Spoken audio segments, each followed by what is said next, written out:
Online scam ជនបរទេសជាង200នាក់ត្រូវបានកម្លាំងសមត្ថកិច្ចឃាត់ខ្លួននៅទីតាំងអតីតកាស៊ីណូក្នុងខេត្តព្រះសីហនុជនសង្ស័យចំនួន263នាក់ស្ត្រី17នាក់ត្រូវបានកម្លាំងសមត្ថកិច្ចឃាត់ខ្លួន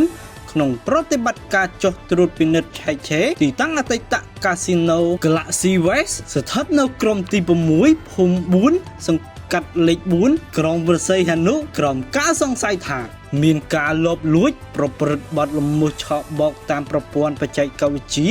Online Scam ជនសង្ស័យដែលបានឃាត់ខ្លួនទាំង263នាក់នោះរួមមានជនជាតិប៉ាគីស្ថាន11នាក់បង់ក្លាដេស23នាក់ចិន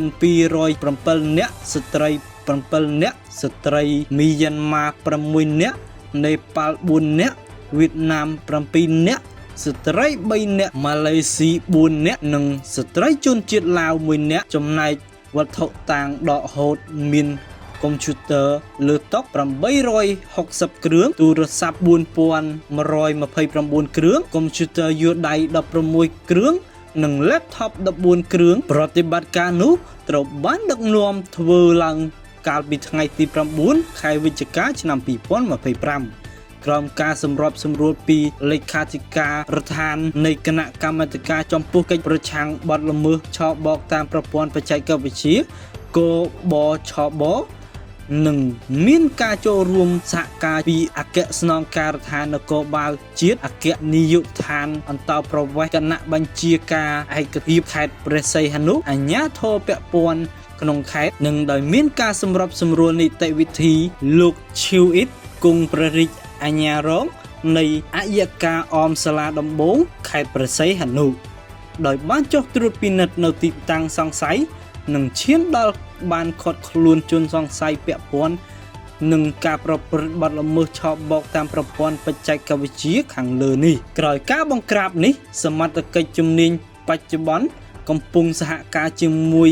ភាគីពាក់ព័ន្ធដើម្បីបន្តស្រាវជ្រាវបន្ថែមទៀតឈានទៅចាត់វិធានការផ្លូវច្បាប់ចំពោះមេខ្លោងនៃការឆបោកតាមប្រព័ន្ធបច្ចេកវិទ្យានេះគណៈជនសង្ស័យ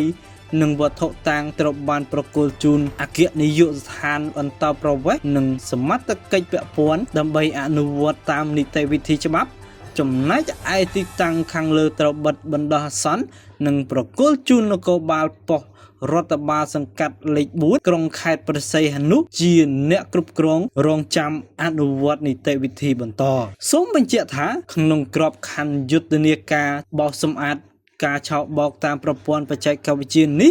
សមត្ថកិច្ចចម្រុះទូទាំងប្រទេសនឹងចាត់វិធានការតាមដានច្បាប់យ៉ាងតឹងរឹងបំផុតចំពោះមេខ្លោងទាំងឡាយដែលជាប់ពាក់ព័ន្ធនឹងអំពើឆបោកតាមប្រព័ន្ធបច្ចេកវិទ្យានេះដោយគ្មានការលើកលែងឡើយ